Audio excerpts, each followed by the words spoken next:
Maseru Street tells stories of resilience but also of despair. With soaring unemployment rate and pervasive social issues, many young women's survival has forced them into the streets where they sell their bodies to make a living, finding themselves standing at the crossroads of survival and vulnerability. But these streets are fraught with danger. For many, the journey of survival begins with dreams of escape, of financial stability, of independence. But for many, this path leads to despair. Here I met a woman, a sex worker. I will call her Lerato. She told me a story that is not unique, but it's one of the horrifying statistics that continues to rise. I didn't want to live the life that I lived before, because before I was struggling to an extent of washing the diapers with only water. So I didn't want to go back there. Yeah, I had to. At first I was working only with Facebook, but then the business was bad. Then I decided to go in town. Yona tlhokagalo ya mesebetsi ke depression. Yeah, this is why o tla fumana batho ba bangata ba ipolayang ke ka baka la tlhokagalo ya mesebetsi, hobane jwale o tla bo sa tsebe o tlo phela bang o sa sebetse. As they navigate the streets, the survival skills is sharpened every day, as some of their clients are very violent. And I tried to resist him, but he didn't want to until he strangled me. Then I took my pepper spray, tried to use it, but it was not working. But I don't know why wasn't it working, because 2 days back I tried to use it. Not to use it, but not purposely on me. Then it was working. But 2 days after, it wasn't working on him. Then he took out God. He beat me once here. Nna sena matla, ne ke mo hlola ka matla, ke be ke nka koto, ke mo suthumetsa. But since I was bleeding, I think I lost power. Then he pushed me to the bed. He was beating me, he was struggling me. I was bleeding, I was heavily bleeding. He onkotlile ka makgetlo a mararo 3 times on the head, until I tried to calm him down, that it's fine, we cannot use the condom, it's fine. Then he was insulting me, he was telling me so many things, that he will kill me, then no one will know where I went, because prostitution is illegal. Lerato was lucky to survive, but not many live to tell the story. Her experience is a chilling reminder of the harsh realities many women face.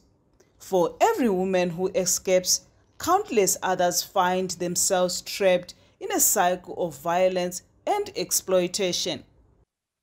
Each day, as night falls over Maseru, the city takes on a different character. Lerato took me to these streets. Each corner, each alleyway is a testament to desperation. Women stand in wait, seeking a way out to survive in a world that offers little hope.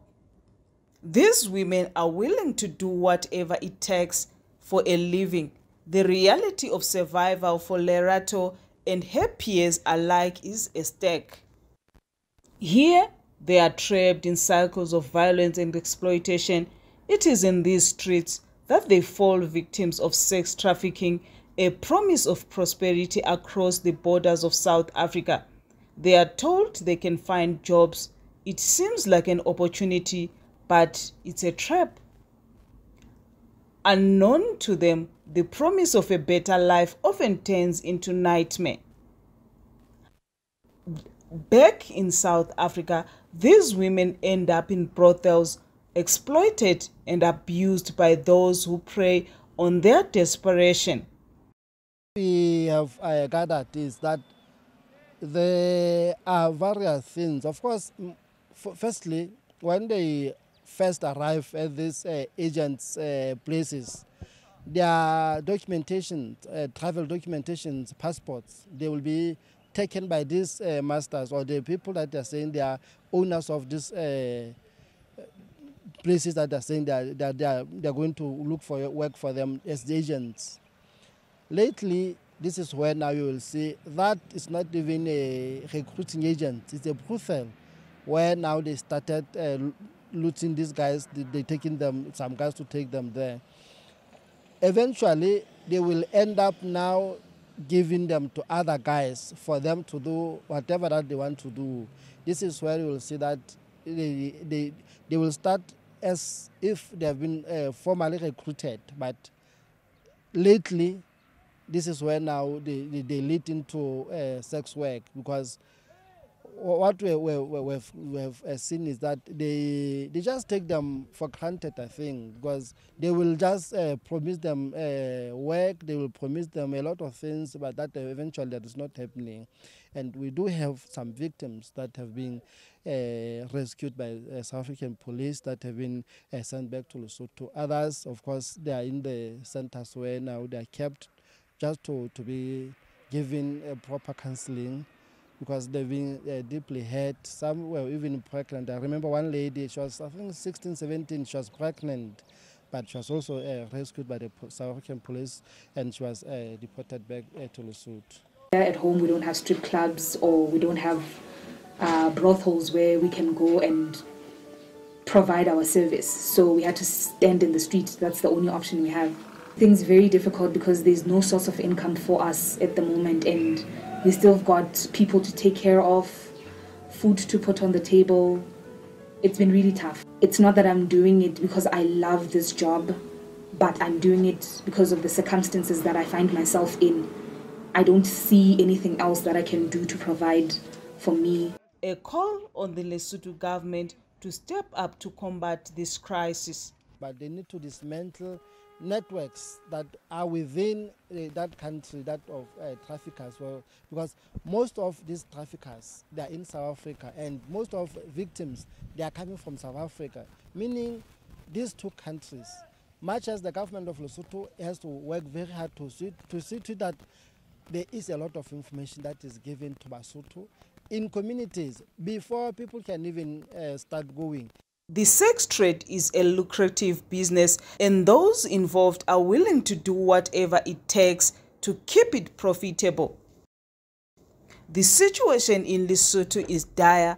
It's not just about the number of women being trafficked, it's about the very fabric of the society. When women are forced into prostitution, it's not just their bodies that are being exploited, it's their dignity, their self-worth, and their future. In Lesotho, for News Central, Bongani, Siziba.